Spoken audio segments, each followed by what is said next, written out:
Good evening, everyone. This is the March meeting of the Planning and Zoning Commission.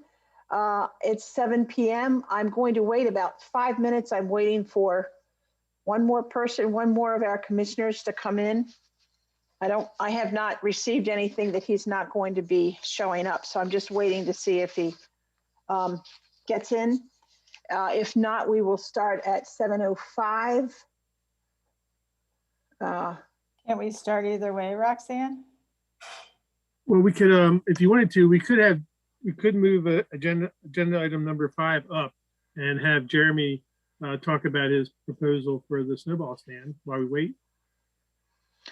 All right, well, but let's first do the pledge. Well, I'll open it and we'll do the pledge first. Okay. I pledge allegiance to the flag of the United States and to the republic for which it stands, one nation, under God, indivisible, with liberty and justice for all.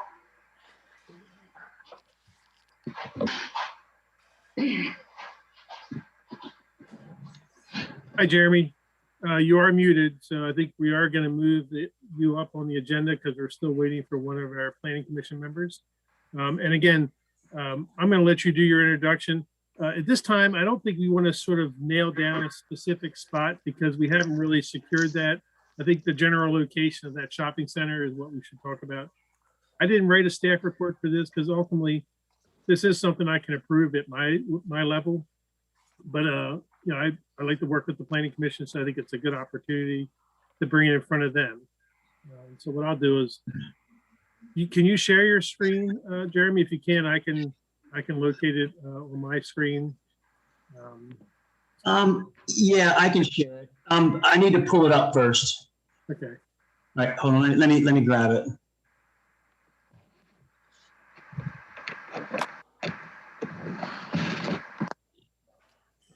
So we want. This is a presentation for a new snowball stand that's going to be going possibly in the into the. There you go, right there, right near. And I'm sure they have sugar-free options as well. But you know, they're going to be going into where the Safeway is, or the and vegan too, of course. Oh, it's all vegan ice. It's all vegan ice. Okay. Hey, John, before we get started, would it be okay if my daughter, who's involved with us, can she join into this meeting as well? Of course, she can use the same link I send you. What was her name? Her name is Laura. Okay, Deborah, can you bring Laura in also? Yeah, she's waiting in the wings. Yeah. Thank you. Sure. I was wondering who that. Yeah, it's our daughter. We figured 3 of us in this screen might be a little kind of tight. So how much time or how much detail do you want me to go over the business plan that I sent you? At least until Bill Butts gets online with us. No. However long you want. I mean, you know, 5 minutes or so. Okay. I don't think you have to go into too much details. Again, it's just more putting it in front of the planning commission so they know what's going on in their neighborhood. That's really what it comes down to. Okay, sounds great. All right, I'm gonna see if I can do this here. Share my screen and pull up the proposal.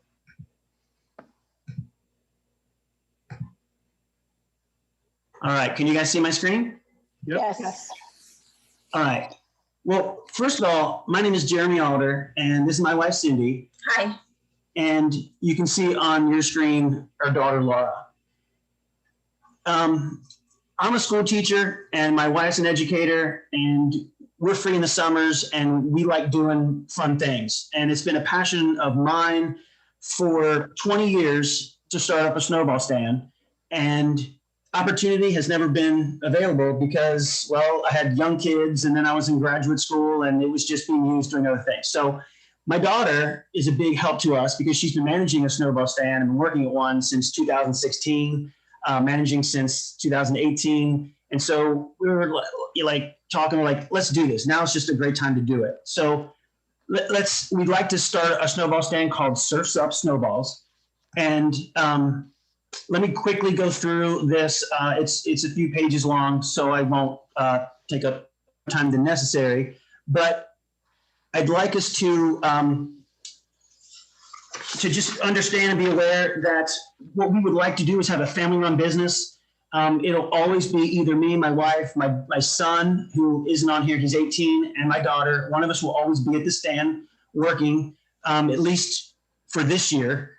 We'd like to open it up in the spring as soon as we can get through do all the necessary things that we need to do to get approved. We think that snowballs are really cool because they're a seasonal thing. And in the middle of this pandemic, it gives people a reason to go outside. It's an outdoor venue, so we're not having to worry about indoor issues with COVID. And so it seems like it would really lend itself well to this kind of environment. We think that Mount Airy Shopping Center particularly is a phenomenal place to have a snowball stand. First of all, it's a high traffic area, so it's very accessible. Also, I think it can also help increase business to the shopping center. Someone can easily go shopping and stop by for a treat afterwards, or simply go to get a snowball and then stop into the bank or get something to eat or do something, at the grocery store or whatever. So we think it could be a very mutually beneficial location. I'm going to scroll down here. You guys can look closely at our mission and vision and philosophy, but if you get to know me, you're going to know that integrity and doing things of quality is something that I care very deeply about. I put my heart and soul into everything that I do. And so we want to create an atmosphere that's fun. You think of surf, you think of sand, you think of beach, ocean, something that's relaxing. We want to have an experience that's something that can build memories and for people to look forward to going to and experiencing again and again. We want to serve our local community by offering this specialty treat. I mean, it's not like Rita's, it's not ice cream. And so you can't easily anywhere get this kind of treat. So we want to provide that unique opportunity to have this kind of treat. Our stand will produce the Snowball primarily. We will use the highest quality block shaved ice shaver. It's a New Orleans style shaver. It produces the kind of ice that is fluffy like snow, not chips that are crunchy like a snow cone you might think of. We'll have a large variety of flavors and toppings to go along with that. We also we will have diet flavors, as well as, of course, the ones full of sugar that we like to eat. We plan to serve cans of soda, bottled water, and for toppings, pre-made, bought, boxed like candies like Nerds or any of that assortment of candy to go on top. The operational plan is that we are looking here, you guys can see here in a photo here, but the location specifically is obviously what's to be discussed, but we want to have a location obviously is out of the way and from the flow of traffic in a safe place. We've already talked to insurance companies for our insurance. We are looking simply for about 4 parking spaces for the stand and places for the people to enjoy the stand. We are looking to have it, in a full season. I don't know if this will be a full season or not, if we can get it going. Pretty much May through September. The months of May and September, the hours would have to be cut back a bit because people are in school. I mean, I'll be in school as well. So they'd be cut back maybe to about 4 to like maybe 9 at night or so. Open full time on the weekends. One of the plans is, and the question is, could we have the building there 12 months of the year, not just when the business is in operation? It would make life a lot easier. The building will look good. We'll keep it well maintained. So anyway, and John, I sent you those pictures of discussion, and we had a little bit of dialogue earlier today. So I don't know if you want to bring that up later in the meeting. That's totally appropriate. The lease space, just to give you an idea as to what it would look like. Google Images zoomed in doesn't look really good, but wherever it's located, it would basically be the shed right here, and behind it would be a freezer. This is for deliveries of ice so that if we're not there, not open, the ice truck can go in there and deliver it. We plan to have a section here where we have a couple benches. Right now during COVID, I don't think we're trying to promote people facing each other and sitting close. So we'll kind of have benches for right now, but maybe next year or the following year, a picnic table or two would certainly be, I think, appropriate, if that's okay. We would rope off the section along the parking spaces here and in the back just for safety so that it kind of creates a barrier for the flow of traffic. As I said, the hours of operation already. The building, this is not the actual picture of the building, but this is the style of building we want. It'd be a 10 by 12 studio style building.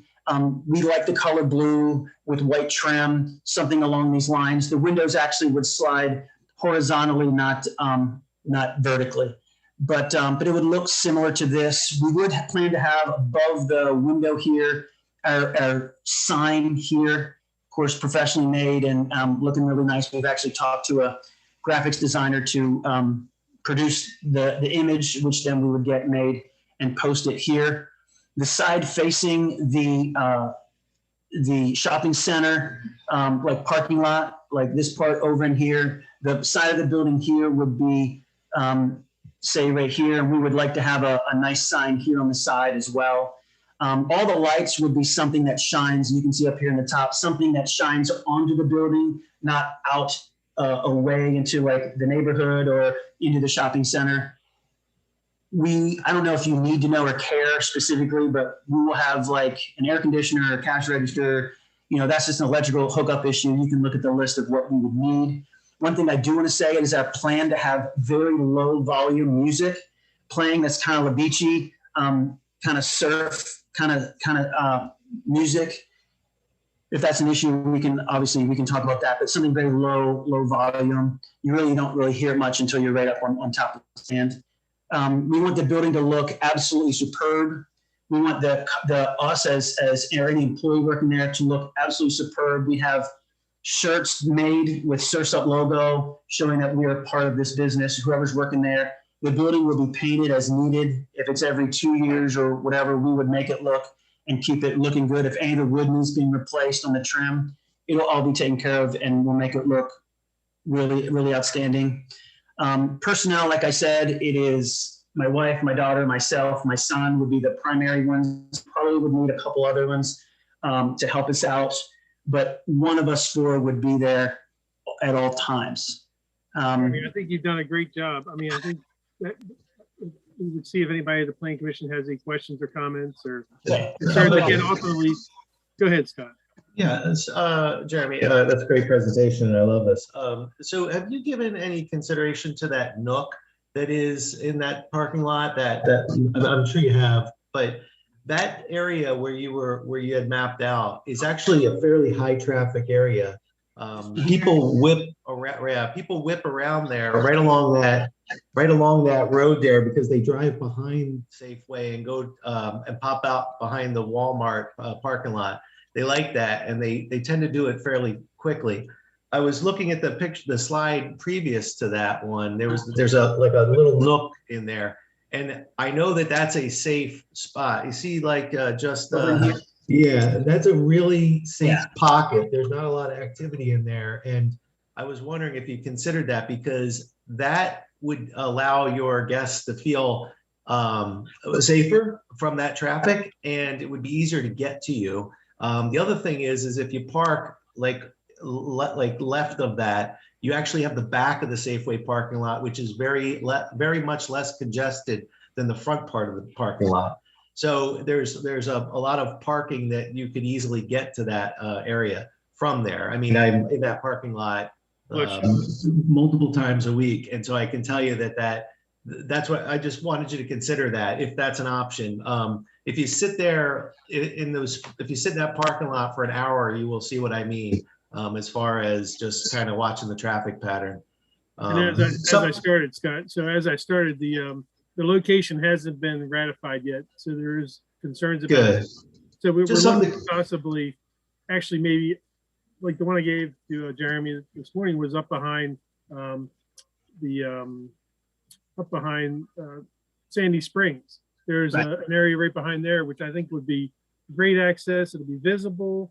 There's also access right into there. So you don't get there's not a lot of traffic that flows there, but I think it'll actually bring people into that back part of the parking lot. I think it'd be the safest place. And actually more visible by 27th and 144. I mean, Well, I agree with Scott. I mean, I drive a Miata and I don't even go in the Safeway parking lot. It's just too scary.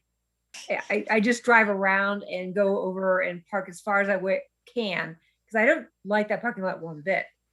Yeah, but that nook is a nice sizable nook that is pretty safe. If you go there and look at it, I mean, I'm sure you've been there, but Yeah. look at it, give it another shake and see what you think about it, because it's tucked away and it'll give you more room to do what you want, if you are so inclined.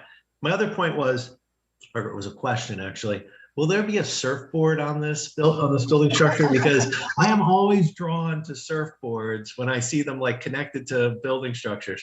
So I think that might be that's like a kind of like a bug to a light for me. I don't know why. Well, I got to ask you this, Scott. Do you want me to give away all my secrets and all my products? Should I hold that off until later? We were actually having the main sign above a surfboard, a big surfboard on the side, and even the menus being vertical surfboards on the sides of the building when you get in with a menu and then like a message board. So yeah, we plan on having some surfboards. All right, I love it. That's good.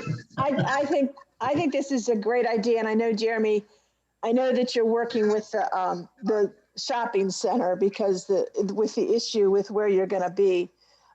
We're just concerned with the parking, with the traffic and the safety of the people there. So I'm sure that the management company and you will work it out, but I think it's a great idea. And I'm ready, surf's up, let's go.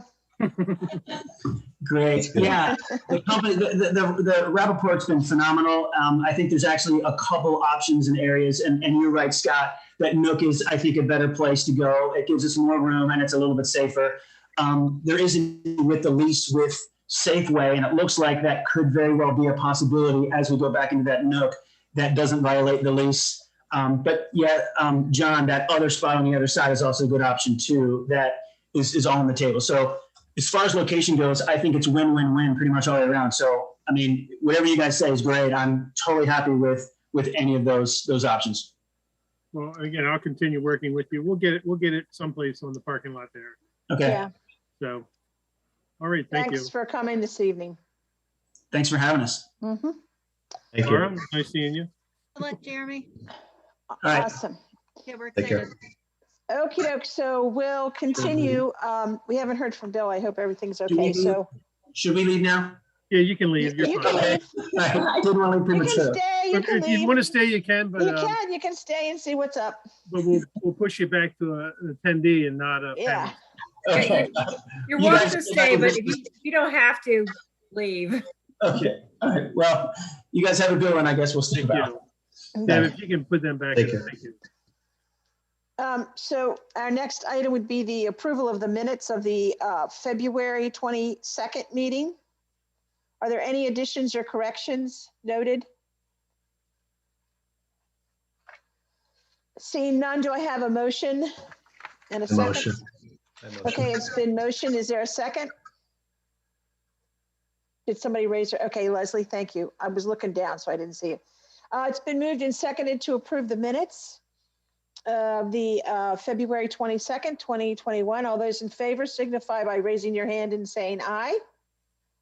Okay. Minutes, motion carries. They've been approved. Our next item of business is citizen comments. Are there any citizen comments? John, Scott? None in the comment section on the Zoom meeting. No, nothing. Okay. The next thing is the Carroll and Frederick County planners. I don't see Tom, but I do see Hannah.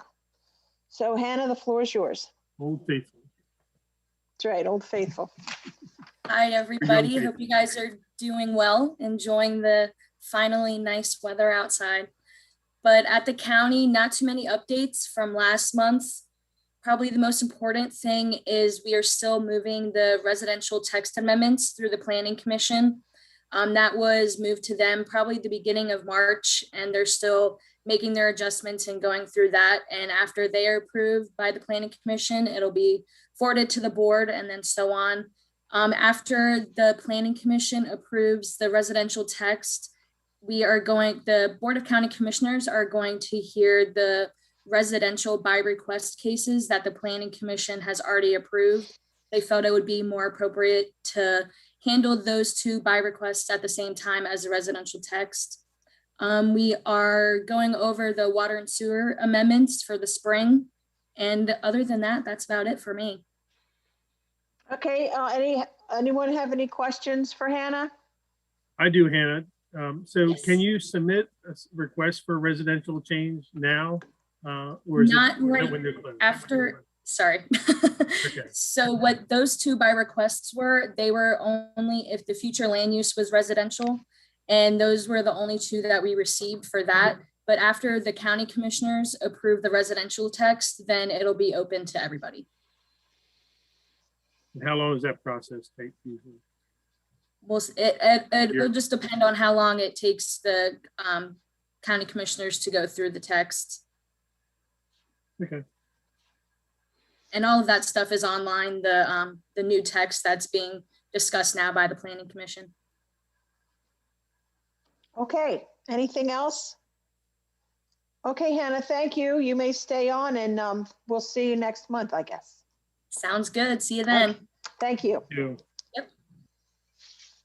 So the next thing is we will stop down to item number 6, which is the introduction and discussion of S-19-0031, Twin Arch Business Park, Section 4, Lot 16A, priority install, the final staff report for the site development plan.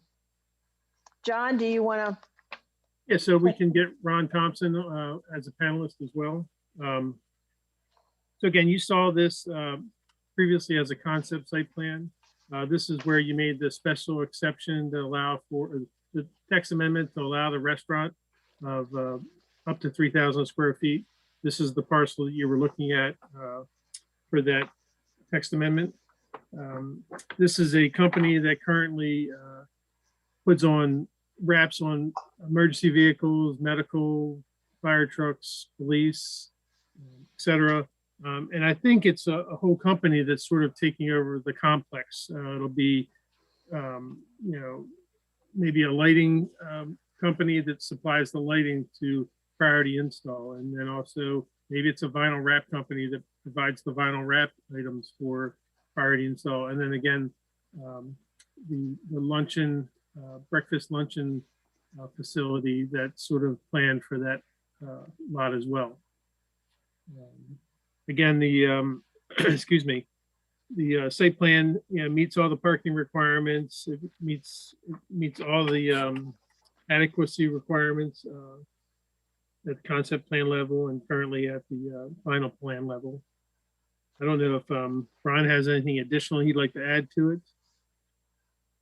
No, thank you. It is essentially the same plan as you've seen at the concept stage, with the exception that instead of permeable paving, we've had to step back and do more bioremediation, plantings, swales, in order to meet the stormwater management requirements for the site.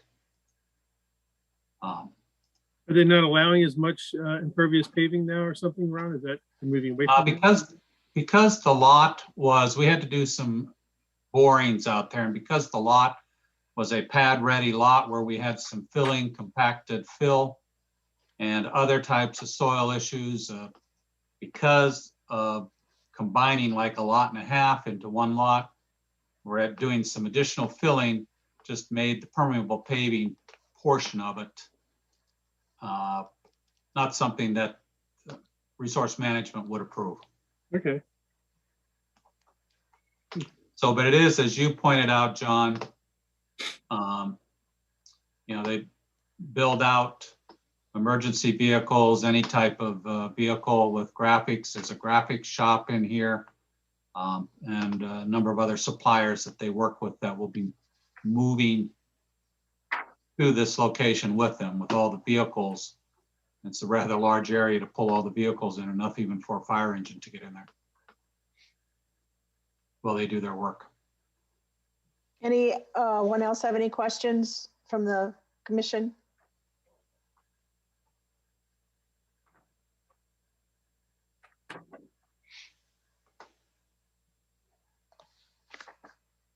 Okay, so seeing none, we just have to approve the final plat. Is that correct, John? Yep.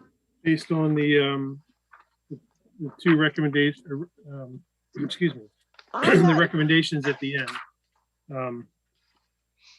So the staff recommends conditional approval of the final site plan of lot 16A of Twin Arch Business Park, section 4.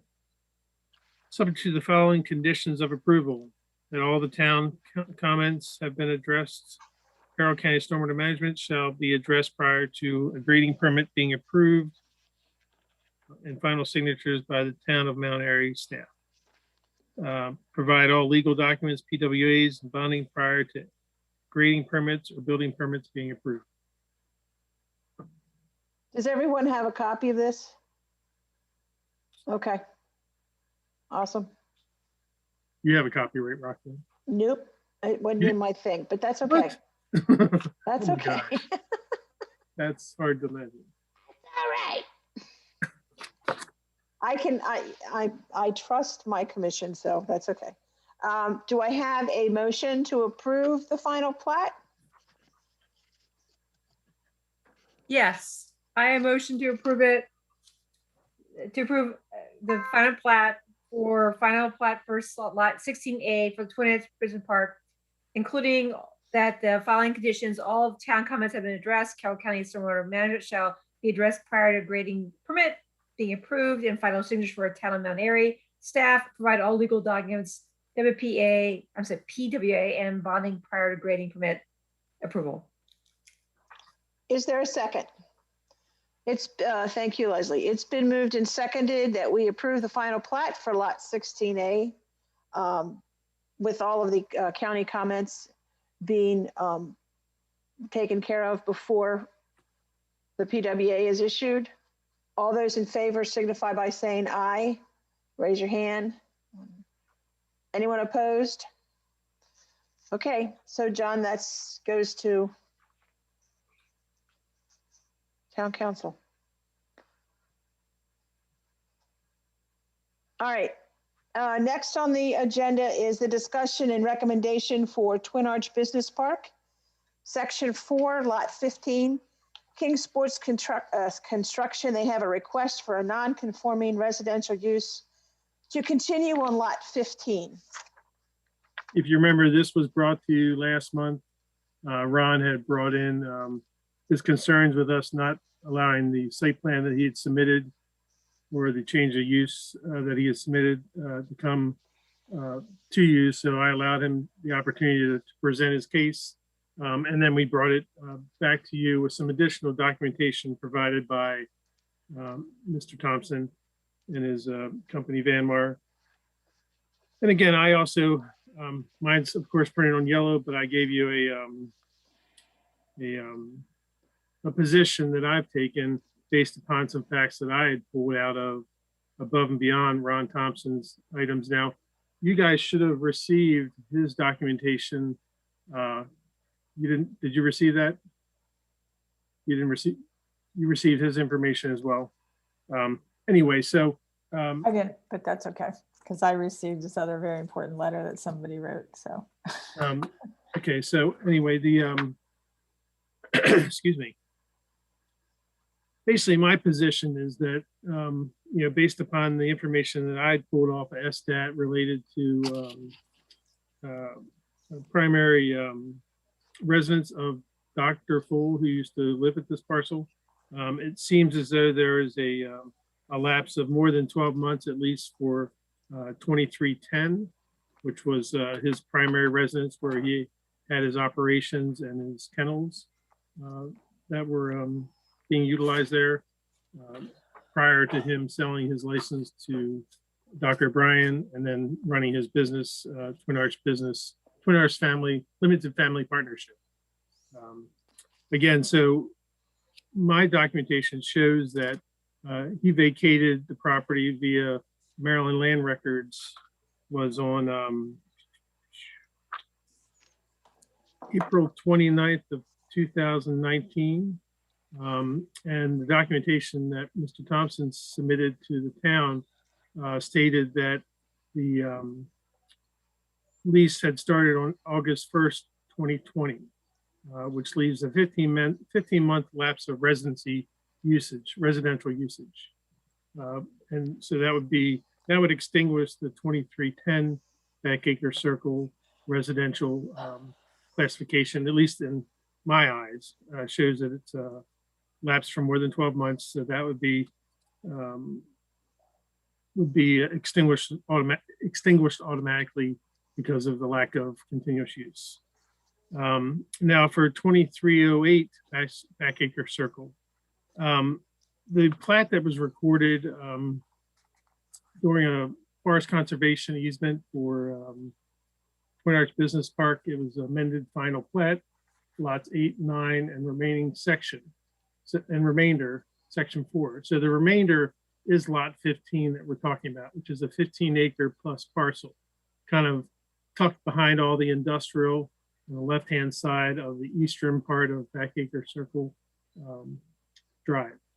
So in that plat that was recorded with the state, it only shows one parcel as being an existing house.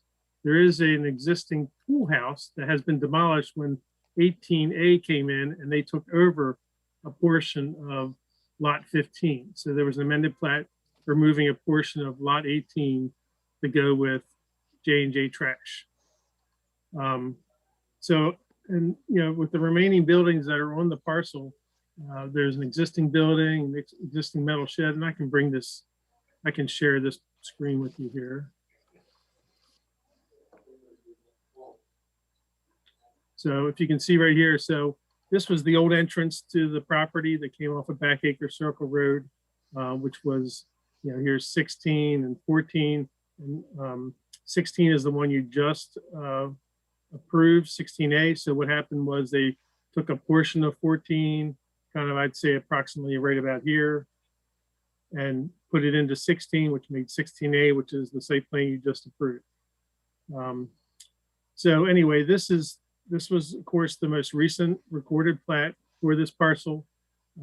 This was 2310 Backacre Circle, which was Dr. Foole's old house and veterinarian service, which kind of shows the parking lot that was attributed to his practice there.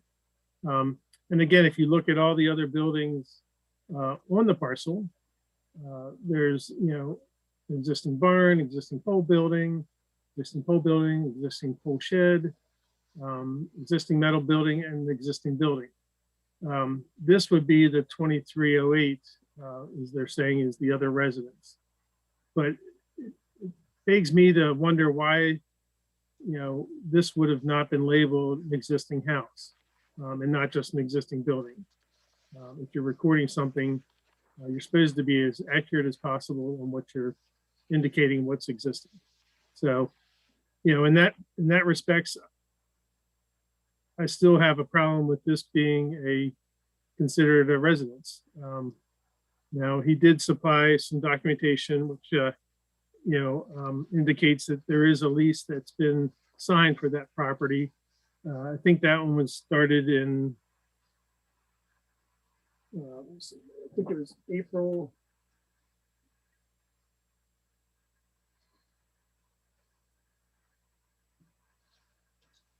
That lease started in July 2019. For 2308? Yes. Okay. Thank you.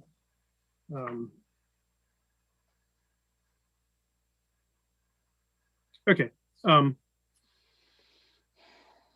So moving on, like my position really is that this is a zone industrial park, and that in industrial, per our code, prevents a residential use with an industrial use on the same property, and that any existing residential non-conforming should go away once the new industrial use is improved or approved for the property. So again, ultimately, my position is that these residential uses, be it if they've been continuous or not been continuous, they should not be allowed to continue with the new use going on to this industrial zone parcel. Again, this is the remaining portion of all of Backacre Circle Industrial, Brittany Manor, all of that. It was all part of this original farm that's been subdivided multiple times, you know, and rezoned from, I suspect it was agricultural in the county when it came into the town. I'm not sure the history on that. I couldn't locate the previous zoning on that parcel. But you know, when that gets rezoned as industrial, you know, in my opinion, those residential uses should no longer be able to exist with the new parcel going in complete industrial. But that's my position. I will let Mr. Thompson give his position. Thank you, John. Can you remove your screen share and I'll share Of course. site plan?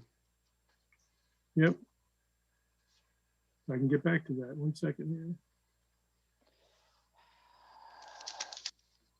There we go. Oh. Thank you. Is this visible for everyone? Yes. Okay. Thank you. Again, thank you for the opportunity to present here again at this point in time. We believe that there are two legally established houses on the property, each recognized by the post office with two different addresses. One, the house at 2308 was built in 1959. And this house was built in 1955, where Mr. Fole lived. This house, the second house at 2308 was actually built for Mr. Fole's parents to move onto the site. And then his daughter then became the resident of that building. It's important to note that there is no new industrial zoning. This lot has always been zoned industrial with two residential units on the property, on this lot. In addition, I believe it's also important to note that there is no new development, no redevelopment of the lot occurring. There are no new buildings, modifications to the building, etc.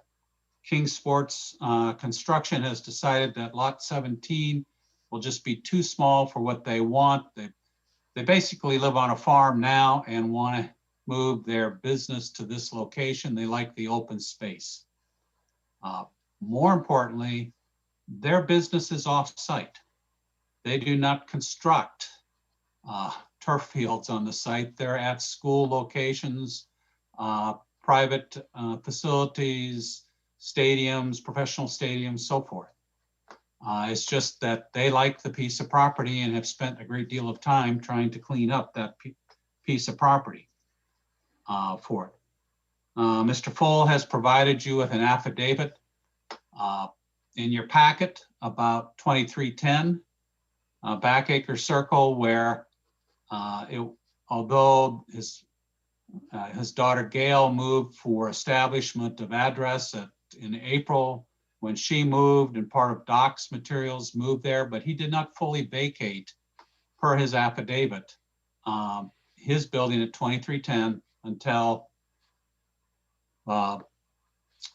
September of 2019. The unit now, talk about Mr. Fole's house in 2020, within about 11 months, J&J Trash occupied the office on a temporary basis while their building is under construction, and you can see it's the big blue building that's almost up. But they had a had to vacate their property and their new building wasn't ready yet. I think they're due to move in July. And also the house was rented to one of their workers. Gail rented this house, 2308, in July or June, what did I put? What she put? July 2019 to a couple who are working part-time and were at a stage in life where they sold a house but did not want to invest in a new house as they start to wind down their work careers. So from our perspective, this lot has always been zoned industrial with 2 residential uses on the lot for a long time. You have 2 affidavits signed by Gail Hawkins for 2308 and for Doc Full signed for 2310, stating their time periods and believing that they meet the requirements of that 12-month requirement.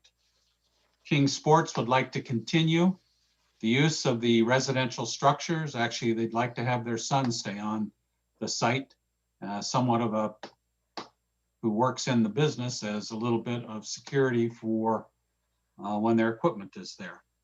And they just like the lot.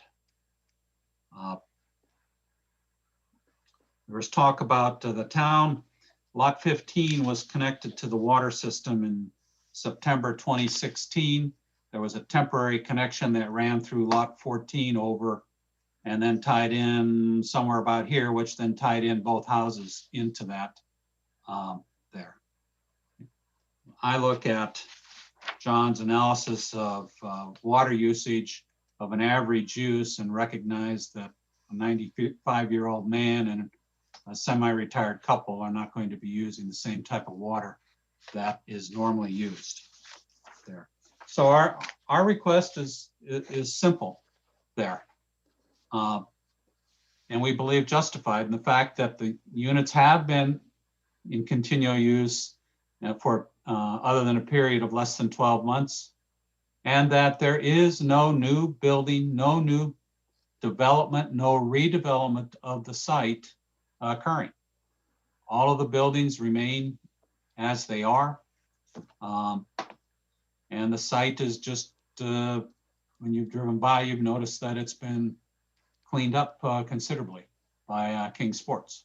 So we're asking for the Planning Commission to allow these 2 continuing non-conforming uses to continue until such time as there's a redevelopment or a new development of the site, which would be after the King Sports construction.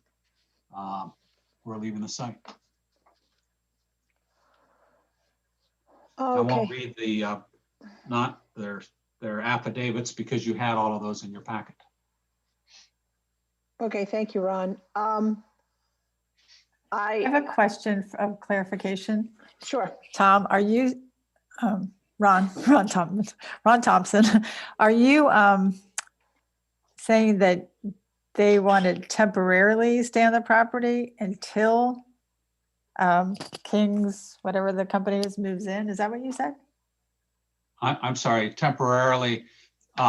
J&J Trash is there in the office. Okay. And there is a tenant in the Mr. Foles residence part of 2310. Okay. They are there at least through July, at least J&J Trash, until their building gets a use and occupancy permit. So that's what you're saying, that you want that status quo to remain until the new company comes in, the, sorry, I forget their name. Kings. Yeah. King's, no, I'm sorry, King Sports will then take over the office space and use that office space as their business. They basically are located on their farm in Montgomery County. Right, I got that. Know that they're going to be, as a business, chased off their farm because they're not zoned for business. So that's why they are actually moving their business to Mount Airy. But Ron, what you're saying is they want to not only use this space for their business, but also as their residence, which is where the non-conforming use comes in. Correct, for their family members. I mean, their son wants to live here on site.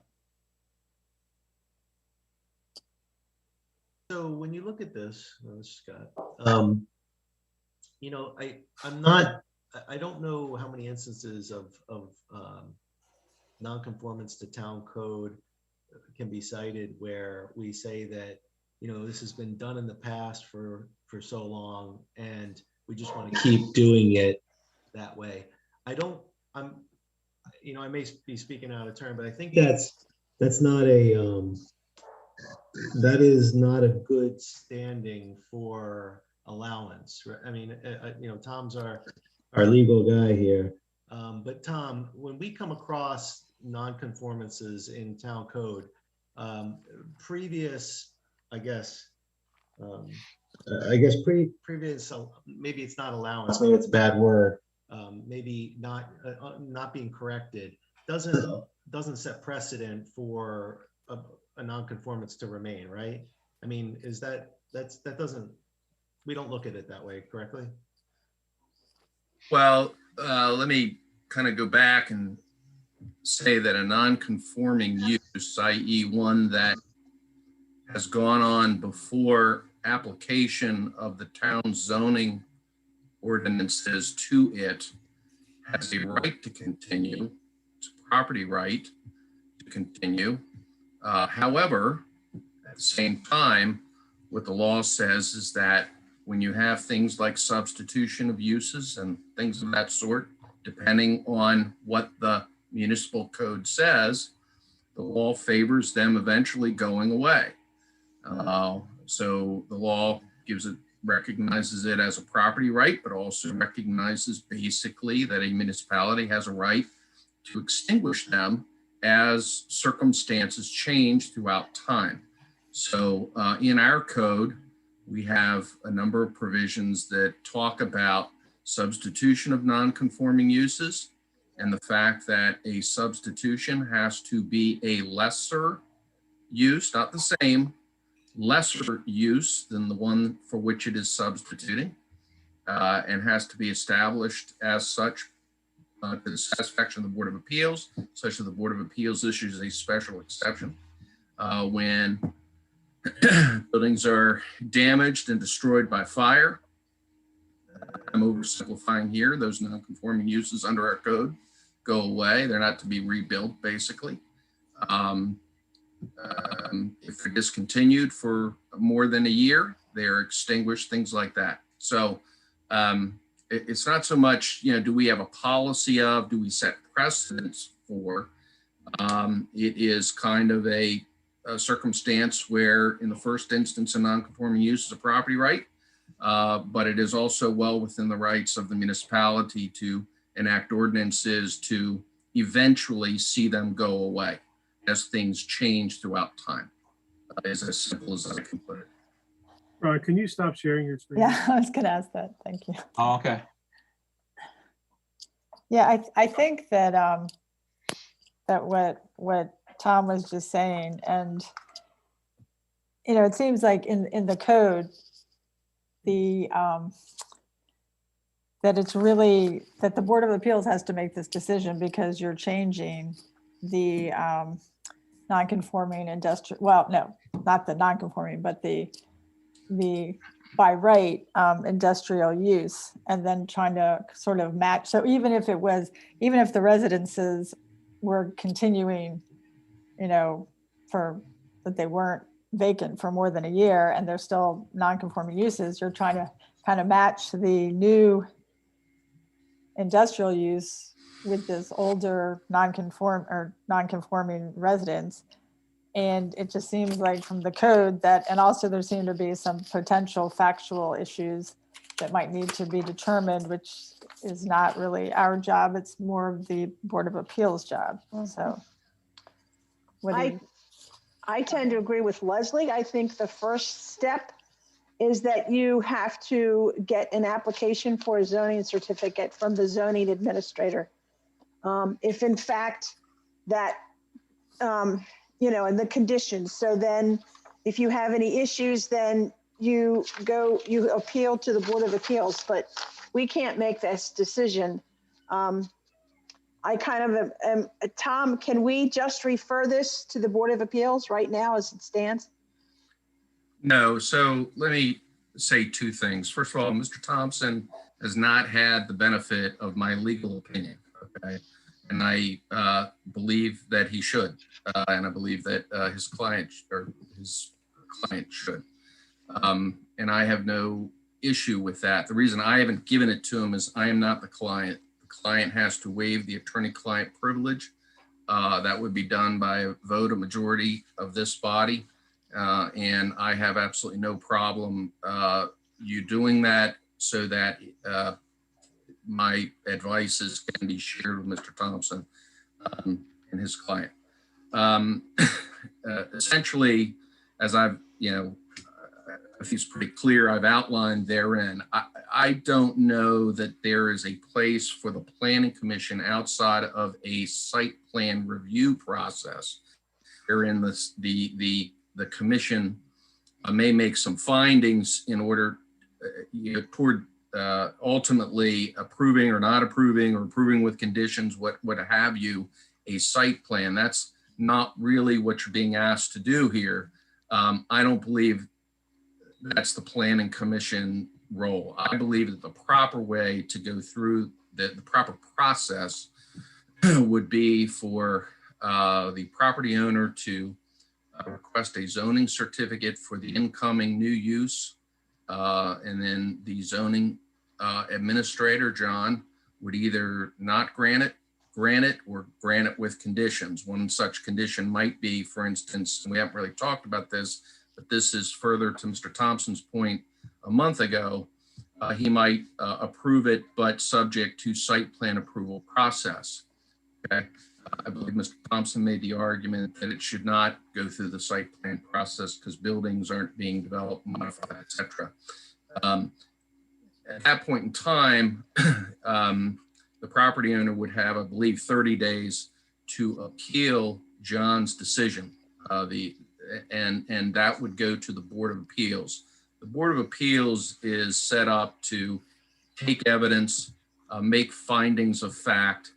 And it does seem to me that there are a number of facts going both ways here. I can't comment on what are the facts. I can just tell you both sides have different pieces of evidence and different contentions. Those are the things through testimony, exhibits, that the Board of Appeals is better equipped, and frankly, it's more along the lines of their function to essentially have a hearing on whether or not, in part, on whether or not there is a non-conforming use and or whether it has been discontinued for more than a year and thus extinguished. So to me, I think that's the proper process.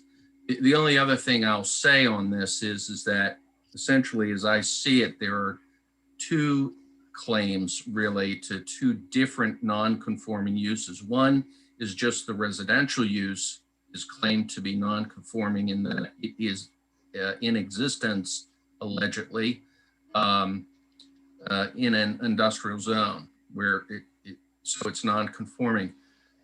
What also is asserted to be non-conforming is the use of the property as residential in combination with some other use, an office use, it appears, previously maybe veterinarian clinic, as I understand it. I understand that to be an asserted non-conforming use. And so, I think that, I don't think it will shock anybody. I think the attempt here is to essentially split the two uses, siphon one off, swap out a different use, put them back together, and that the asserted right is to thereby continue that non-conforming use, but with a new companion use, shall we say, that would be conforming. I have not seen any case law that would support that, but I've also not found any cases that would say that that's something they cannot do. So I'm skeptical. I don't think that, given the case law that says that non-conforming uses are supposed to go away over time, they're not encouraged over time. I'm skeptical that you're going to be able to do that. But even if you can, the other point is, and why I also say it needs to go to the Board of Appeals, is again, the new use, if it's a proper substitution, has to be demonstrated to be a lesser use, less impactful than the use that it replaces. And that is a determination also that must be made by the Board of Appeals. So that nutshell is what my findings are. And I have no problem you all waiving attorney-client privilege and favoring Mr. Thompson and his client with my opinion. So what I would like to do, since you've said that, Tom, is I would like to make a motion to waive the attorney-client privilege in respect to Lot 15 Twin Arch Park, the non-conforming use at the site plan, to waive our privilege so that we can share that with Mr. Thompson. Is there a second to this? Okay, it's been moved and seconded. All those in favor, please Roxanne? raise, yes? Can I just ask one quick question? Sure. Leslie, what do you feel about that as our only attorney here? What do I feel about what? How do you What feel do I feel about about- waiving attorney? Oh, I mean, I I'm just not want to sure. get your 2 cents in it. I mean, if people want to do it, it's basically giving them free legal advice, I guess. Or at least letting them know why, Tom thinks the way he thinks, and why, the research and the code sites as well as case law. So, I mean, I think I guess, Tom, the only real question is whether, maybe we should be have a more specific motion. Yeah, agreed. I Okay. would like the motion to be restricted to the letter. Okay. Yeah. Opinion given. I'm Yes. glad you stopped, Lindy, because I was sort of thinking about that, and then I'm like, oh, I'm always. That's why like, we ask these questions. Thanks. I just get worried. Can I make a motion then? Yeah, sure. We're getting some comments here. Okay, well, let's wait.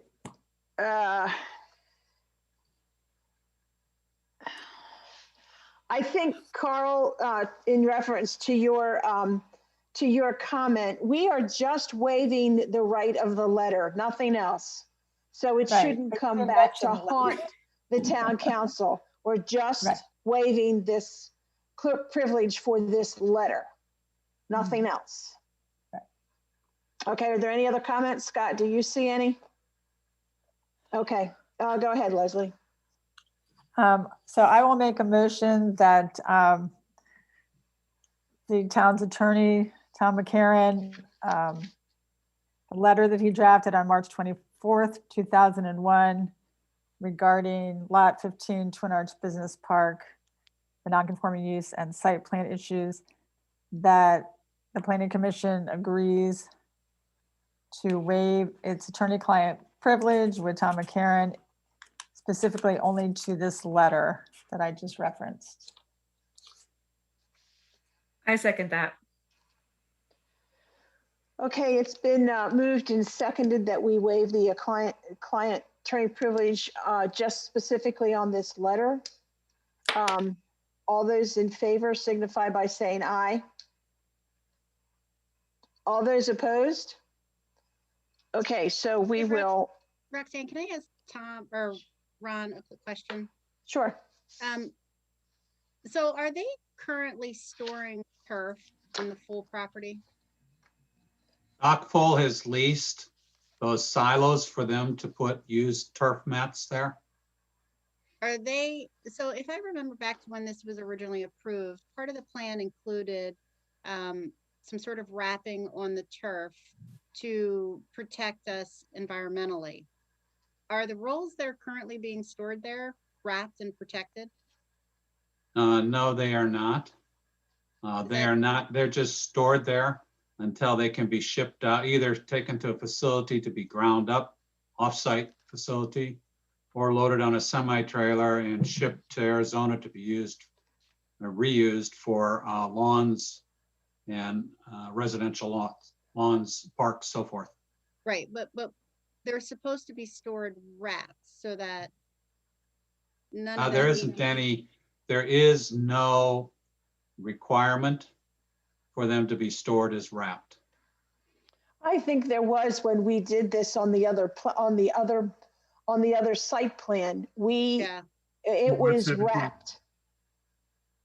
And that's, I think, a little bit of a concern. That's why this whole thing is just a concern to me. I'm sorry, is Pamela Goldstein Pamela Reed? Yes, yeah. Yes. it's Goldstein Reed. Yeah, so what they're referring to, Ron, is I think, when J&J Trash came in for lot 17, one of the stipulations were that the mats that Carl Munder had brought up concerns about, impurities getting into our water system, et cetera, that they would make efforts to wrap these as if they were bales of hay that they pulled out of the field, something like that. Some kind of wrapping that keeps the contaminants inside the bag, be it stored there. It was also supposed to be undercover, is I think my understanding about lot 17. That's the concern, and we still have the concern. I mean, I don't even see on any plan you show those silos where these items are stored. Well, the silos are shown on the plan. They are shown there. Okay. But The again, site plan for lot 15? Yes. the site plan is presenting now. Right? But go ahead. Pardon? I was saying, go ahead. Pam's the one that was talking about the wrapping, and you recall that during lot 17's I do not. approval? Actually. Okay. I do not. I will have to go back and look at the conditions of approval. Yeah, Ron, I would ask that you do that because there is some concern at the council level that they're currently being stored there and not wrapped. And I clearly do remember that was part of the approval. Yes, I I remember. remember that too. Yes, I remember that too.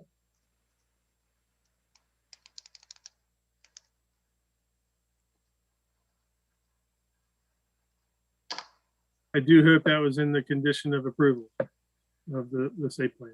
I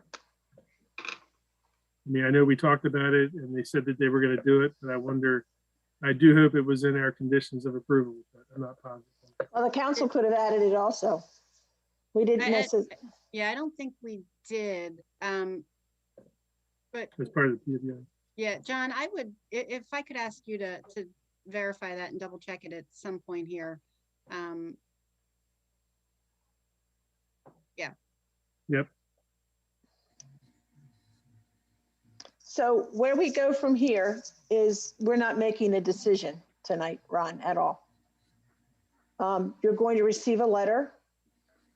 And the next step is to, Tom, is this correct? That he should request a zoning certificate? Yeah, if he wants to put this at issue and contest it, sure. Next step will be for them to determine if they want to spend more money down, throw more money down a rabbit hole that they'll never get back. I mean, it's pretty clear. Understood. The town is going to fight tooth and nail with no real, just they're against it, period. I'll be kind to just put a period there. Thank you, Ron, but it is our position that we are also supposed to be concerned with the health and safety of this town. And that's what we're doing right now. And I appreciate and I commend the commission for what we've done with this so far. Are there any other comments or questions before we move on?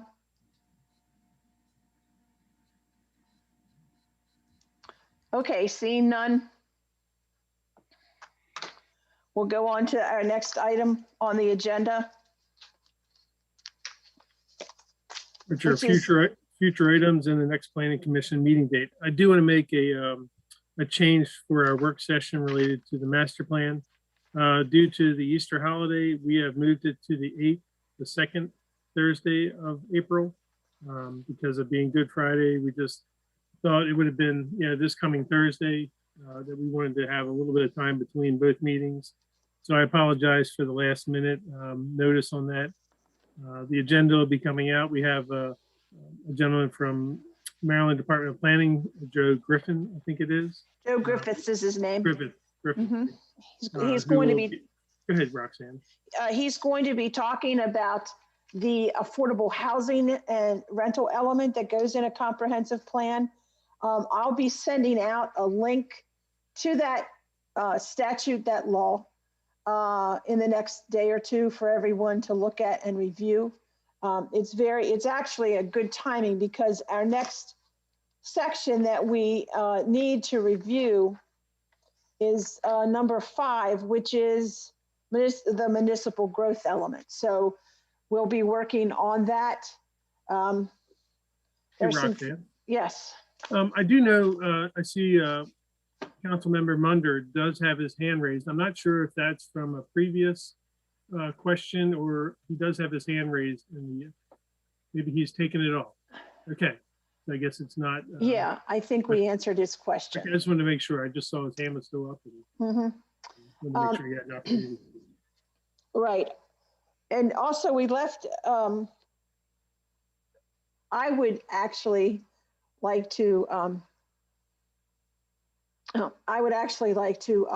if there's no other issues, anyone else have any unfinished business?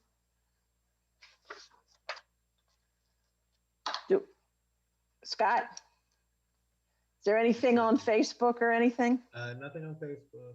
I've been watching it. Okay.